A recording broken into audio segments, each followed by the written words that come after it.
आपके पिताजी रणबीर सिंह हुड्डा, उनकी छवि, उनको आप कैसे याद करते हैं फ्रीडम फाइटर के तौर पे, जिन्होंने आपको राजनीति के गुर सिखाए, या फिर जब हम बात करते हैं एमएसपी का मुद्दा जो देश में सबसे पहले उठा, या फिर संविधान सभा में जो डिबेट हो रहे थे हिंदी भाषा को राष्ट्रीय भाषा बनाने पर, उसका कुछ उसके किस्से बताएं। देखिए, मेरे स्वर्गीय पिताजी एक बहुत महान स्वतंत्रता सेनानी थे, देशभक्त थे। मेरे दादाजी भी स्वतंत्रता सेनानी थे।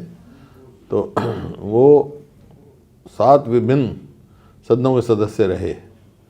हिंदुस्तान में कोई और नहीं रहा जी।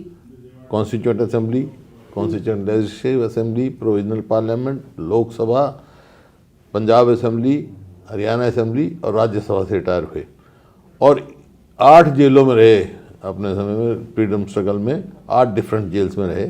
4 आज हिंदुस्तान में, 4 पाकिस्तान में।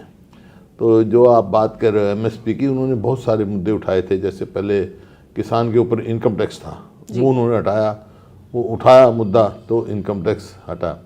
और एमएसपी का उन्होंने 1948 में कहा था ये कि आपको ये फैसला करना पड़ेगा, उचित भाव किसान को देना पड़ेगा। वो 1961 में जी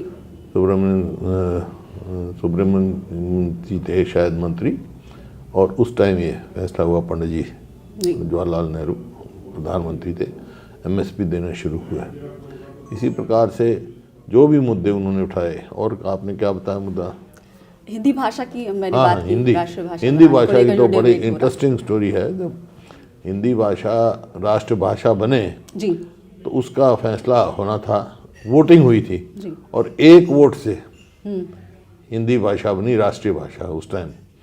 और वो भी ज्ञानी जी जो उनके परम मित्र थे, जो ये खड़े हैं जी, ये खड़े जी, ये उनके साथ थे, मेंबर थे। और उन्होंने अंदर लॉबी की घंटी बज चुकी थी, वो अंदर गए हुए थे बाहर से, वहाँ से ज़बरदस्ती पकड़ के खींच के लाए, वोट डाली, ज्ञानी जी ने दी, तो 1 वोट से हिंदी राष्ट्रभाषा बनी।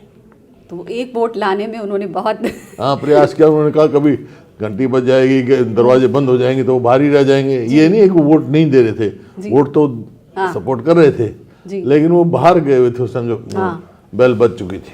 बड़ा इंटरेस्टिंग किस्सा है। हाँ।